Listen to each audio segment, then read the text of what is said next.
And we will take some. Please be respectful and keep them to the end. I thank you very much. Thank you, Rita. I appreciate that. On behalf of Governor Ivey and the state of Alabama, I want to thank Sheriff Jones and EMA Director Kathy Carson for their hospitality.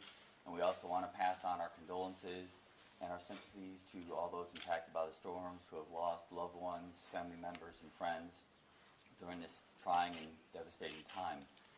This tornado that happened on Sunday was unbelievable, an EF4, 170 knots, and when you see the devastation, it's just hard to fathom that something can be this powerful and it tracked through Lee County. So we're sorry for everyone's loss.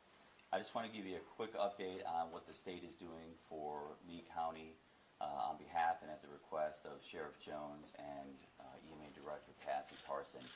So today we've been coordinating with the Forestry Department, and they have an incident management team that will be deployed to Smith Station to help out with some response, transition to recovery activities. So we'll be involved with that. We have personnel still embedded in Kathy's EOC, and we'll be helping bridge the information gap from the counties, the cities, through Lee County to the state, up to the federal government. This morning we had conversations with Assistant Administrator Jeff Byard. He just wanted to check in on us, and we've been in constant contact with the FEMA Region 4 Administrator, who we expect will be out here tomorrow or Thursday to see the operations and the area. So we are just trying to identify gaps, make sure that we fill those gaps and the capabilities that the local communities need at this time. Back at Clinton at the state EOC, we have a FEMA Incident Management Assessment team who's embedded in our operations, and they're working through building an incident strategic plan so that we can marry up our current response operations into a smooth transition to the long recovery period, which will be long and it will be very arduous, but we look forward to continuing with a close relationship with Lee County Sheriff, Lee County EMA, to make sure that we know the needs and we attend to those needs of Lee County in their time of suffering. So without further ado, I'm going to introduce Lee County EMA Director Kathy Carson. And we appreciate everything the state has been here for us in a big way, providing resources and support staff for all of our agencies. We have had an outpouring of offers for assistance from huge humanitarian organizations. Samaritan's Purse, that you know, they are all offering assistance here, and we are beginning to form up with them to be able to get that assistance down to the grassroots where the people need it, that is our next goal. We will be opening tomorrow in Smith Station, and you'll have to check back on our website for the exact location because I don't have authorization to release that yet. Tomorrow in Smith Station at 8 a.m. Central Time, we will open a volunteer reception center, and we are asking anyone who is a volunteer who has something to offer or give to this situation, come to the volunteer reception center, and you know, this process we'll put the people through. We'll give them some safety briefings and some personal protective gear, and then we will take care of getting them to the sites. The sites are going to be determined by the citizen registration on 211. When the citizens have a need, they need to register that need by dialing 211, and we will match up volunteers and with different capabilities and perhaps some products with the requests from the citizens on 211. So we do need for people to continue to register there and let us know what they need. We want to hear from them. You know, we can't help them if we don't hear what their needs are. So we're strongly encouraging them to get in touch with that. Right now, Highway is giving the authorization for citizens to begin to have their debris pushed to the edge of the roadway. And it will be picked up by Lee County if it is pushed up to the county right-of-way. But we're asking them, please don't block your driveway. Don't put it in the gutters. Don't block any fire hydrants or anything of that nature. But they can begin to push that debris so they can begin the cleaning process in many situations. Okay. We're also going to be registering resources that will be available to the citizens to do that. If they have a need for that, they need to register it with 211.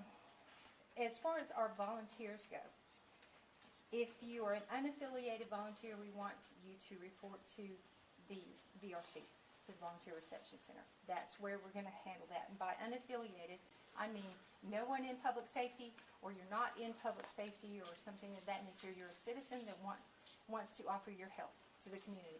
Please come to the Volunteer Reception site in Smith Station. Affiliated volunteers, both inside Alabama and outside of Alabama, we would like for them to call the EMA and register themselves. If they're an individual that is coming. If their agency wants to come, they can register that agency through the 211 system. But let us know who you are and what you can offer to the situation, and we'll speak with the sheriff and the fire chiefs and find out if they need you, and then we'll be back in touch with you. Individuals from outside the state of Alabama in that capacity need to work through their state EMAs. They need to volunteer there, and they will work with Alabama EMA, and we'll get that set up if there's a need for what they have to offer. Let's see. I'm sorry, I'm having to read this. Oh, we need, when they push the debris to the roadside, it needs to be separated. You know, you can't push everything into one big pile, because we're going to pick it up and we're going to separate it out. We're asking that separate the debris by vegetative, that's trees and limbs, and construction materials, wood, insulation, etc., and large appliances. Push it all out there, but kind of separate it so we can pick it up separately, because that's what we're going to have to do.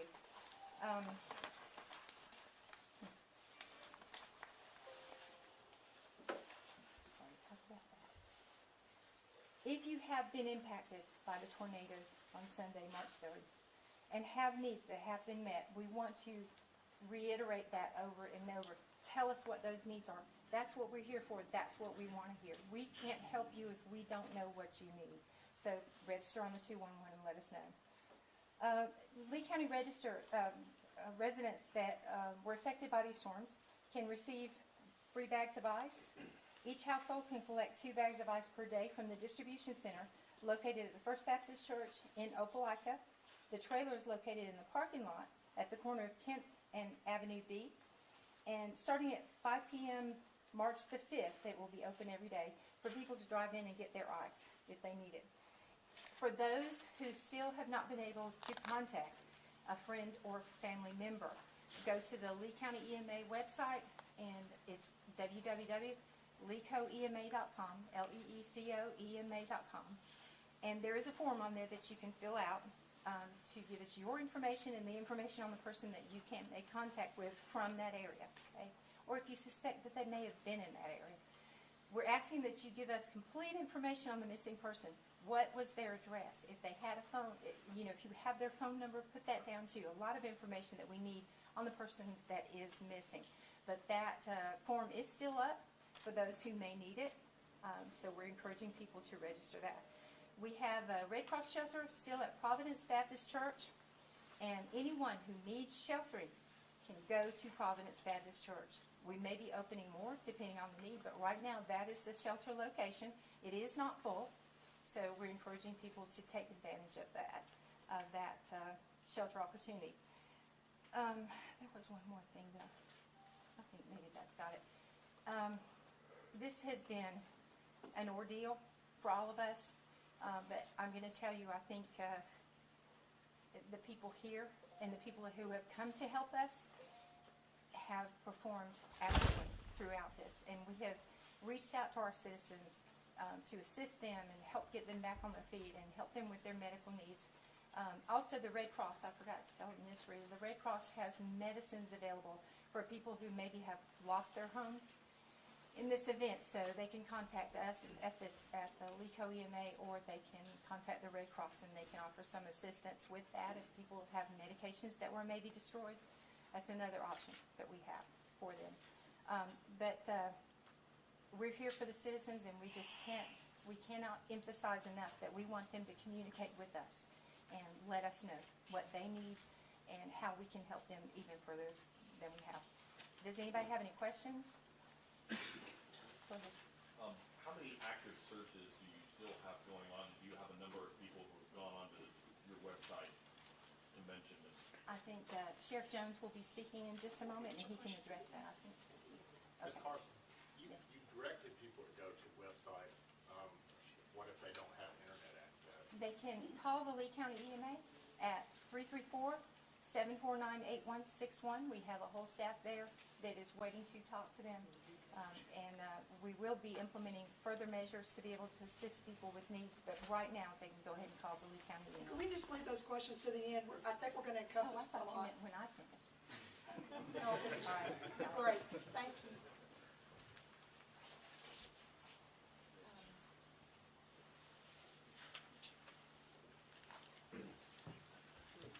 I'm Byron Prather, Fire Chief, City of Opelika. I was asked to speak on some of the search and rescue efforts going on today from the fire EMS perspective. We're still actively searching areas there. Today we do have firefighters on the ground searching. They're searching not mainly for somebody, but just searching areas that have large piles of debris, searching through that debris to make sure that we miss nobody. It's a continuous effort from fire EMS and law enforcement and other agencies that we continue to search and make sure that we don't miss nothing. We do have crews there. We're standing by with for EMS services if needed. I know we provided that, but we'll continue to be there as long as necessary. There are many agencies involved: Opelika Fire Department, Auburn Fire Department, the Beauregard Volunteer, just to name a few. There is a collective effort of fire departments working together in that area, and we are still conducting some searches in the area, sifting through piles of debris where there may be people or animals such as that there. So we haven't given up hope. We're still searching.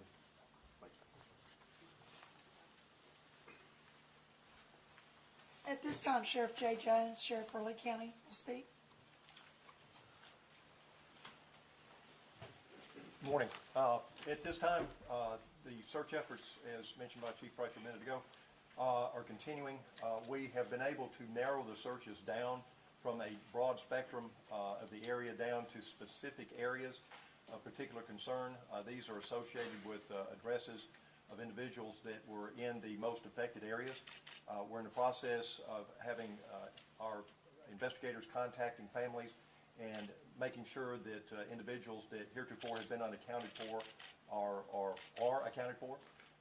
That process is ongoing. At this point, the current number we're looking at is approximately 7 to 8 people. It's come down, way down actually, from what we initially had. That effort will continue today. Hopefully that number will continue to decrease as the day goes on. And again, we're concentrating on specific pockets. The search is not as in a broad spectrum. A lot of heavy equipment coming into these particular areas that we're using to pick up big portions of the debris to do searches under those areas to ensure that we've covered everything. And some of the other issues that we're looking at, of course, are in regard to the victims and their families, which has, of course, always been our primary concern. It is a labor of concern and care that all of the first responders and all the volunteers are engaged in it at this point in time. We are continuing to restrict certain areas for access only to first responders and those that are assisting in the search efforts. As the day goes on, it is hoped that we will begin transitioning from a search and rescue to a recovery status as the day goes on. Hopefully by later today and certainly starting tomorrow, at least that is the current plan. And so again, I guess you could emphasize our current efforts is ensuring that we have covered those specific areas of particular concern in regard to those that are not accounted for at this particular time.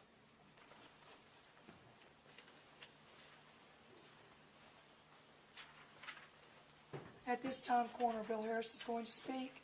I will have printed material to give you at the end of this conference. Thanks, Rita. The number of decedents has not increased. It's still at 23.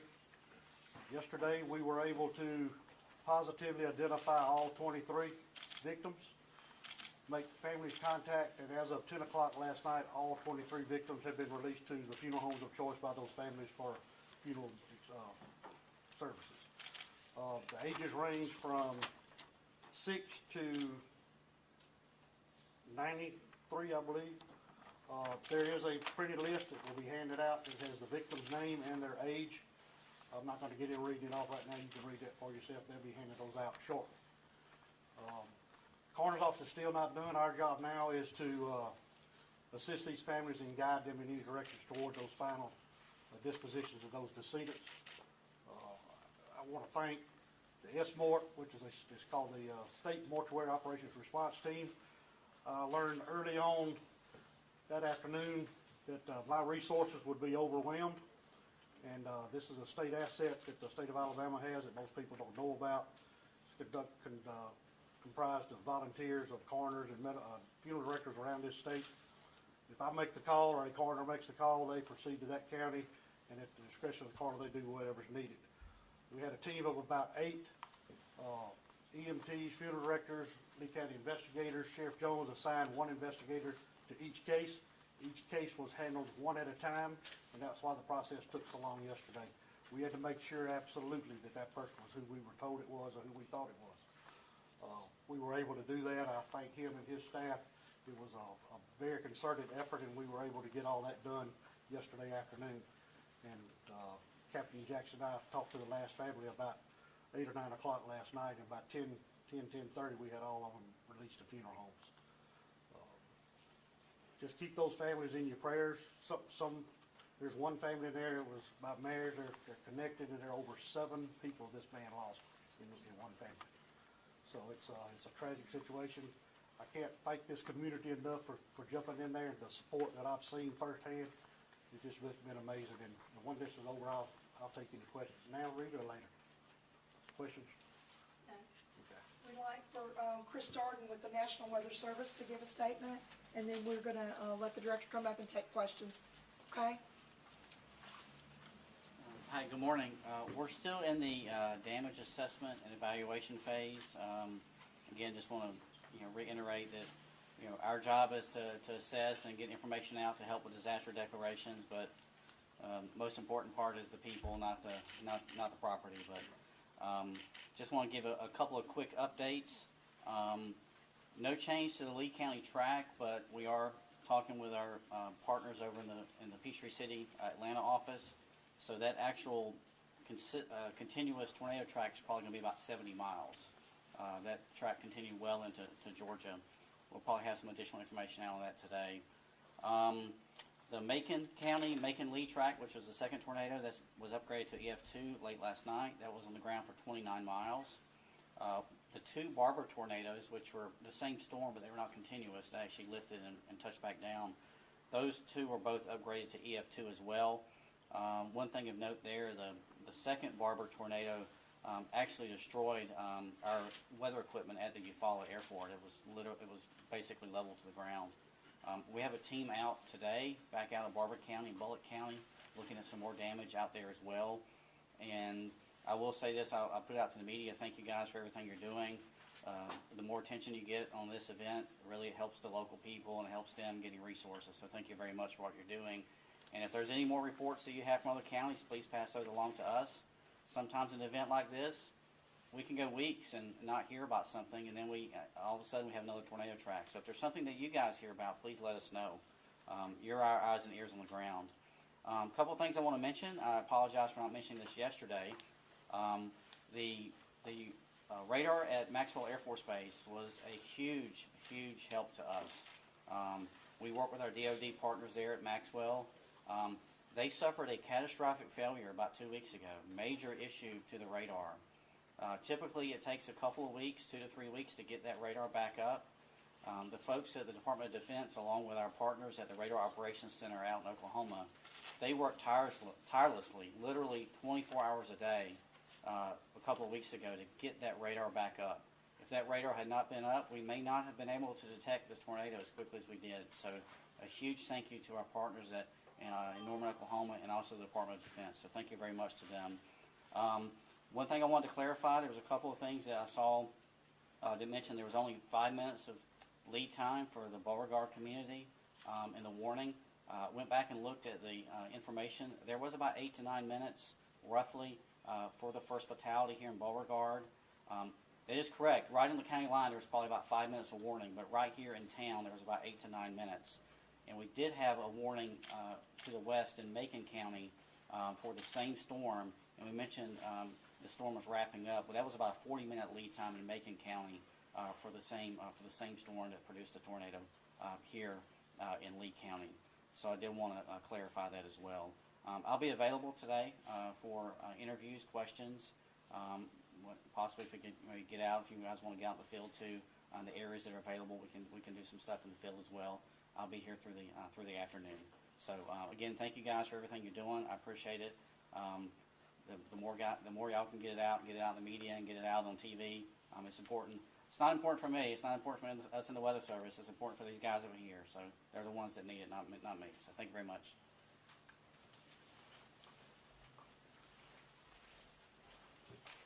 Thank you, Chris. One last thing that I would like to say, I would like to thank Auburn University for the assistance that they have poured down upon Lee County and our agency in particular. They have been a great partner. The Lee County Board of Education, we have taken over some of their sites, and they've been great to provide that resource to us. Providence Baptist Church, who is manning and supporting the shelter for individuals, they have really stepped up. The Red Cross is here working, and United Way. United Way has fed a lot of people, and I would like for you to ask people to support those organizations because they are really providing a valuable service, and I'm afraid I'm missing someone. If I have, I will catch them on the next conference. We can take questions now. Okay. Can you clarify? I heard 7 to 8 still missing. Is it 7 or 8, or why 7 or 8? Go to Reason why we're not sure, we have kind of a mixed report on that number, but it is going to be either 7 or 8, and we're trying to narrow that down. Hopefully we'll have that addressed before the end of the day. Yes, ma'am. If I think I understand you, it sounds like y'all are hopeful at this point that you found most of the victims, both living and dead, that you're continuing to search to make sure you didn't miss anyone. Is that a correct assessment? Yes, ma'am, that is correct. Do you think that the number of victims will rise, deceased victims will rise much at this point? We're not ruling that completely out, but we're hoping that of course, as we all are, that number stays static. Sheriff, of the people who passed away, are you finding them in and around their property, or have they been moved a significant distance? For the most part, I believe, and Coroner Harris can agree or add to that too, I believe most were found very close proximity to their residences. There were a few that were a little bit of a distance, but primarily the majority were found close to the residence of occupation at the time the storm came through. Sheriff, have you made any arrests related to the storm for any reason? No, sir. No arrest.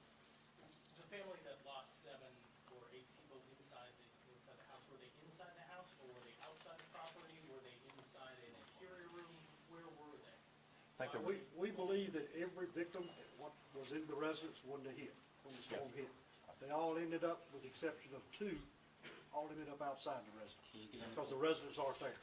They're not there. So you believe was this a mobile home? Some were mobile homes, some were structured. The family that lost 7 people. There was 2 different families that are related by marriage, but they were on the same road, 2 or 3 houses apart. But all the decedents, with the exception of 2, were found outside of the residences. But in close proximity to the residence itself. To the address where they lived. Coroner, yesterday you mentioned that there were at least 4 victims that you guys were having trouble to identify. How were you guys able to identify them? We identified them through we were able to identify them. Unfortunately, we had to show some photographs to family members, and through some other photographs that they've supplied to us, and consensus with the investigators and myself and the team that did the examination of the bodies, we were able to positively identify them. There are so many people offering to help right now. Individuals say they're collecting supplies, groups collecting supplies. We're hearing donation centers are full at this point. What's the best way for the public to help the victims right now? Just pray for them. I know they're going to have some issues. There's going to be, I'm sure there's some families that, especially the family that lost 7, there's going to be some financial issues there. They've got 7 funerals that they're going to have to finance somehow. So I've already had some calls this morning, people willing to help, and I'll be taking those and I'll be directing those families to that assistance. I'm not gonna publicly do it, but, they'll be okay. It may just take a while. We'll take one more question. Are all the services here in Lee County? You I said? don't know. Like I said last night, the last body was released to a funeral home around 10 or 10:30. Now my process is to certify those deaths so they can proceed with the taking care of family affairs. Those deaths will be certified by the end of this week, and then they'll go from there, and then we'll assist them and direct them any way that we can to help. Thanks, guys, we appreciate it. I need I'll to be go back around to if you what need they're gonna do. We will be in here for individual interviews, 10 o'clock in the morning. Here's the list if anybody wants one.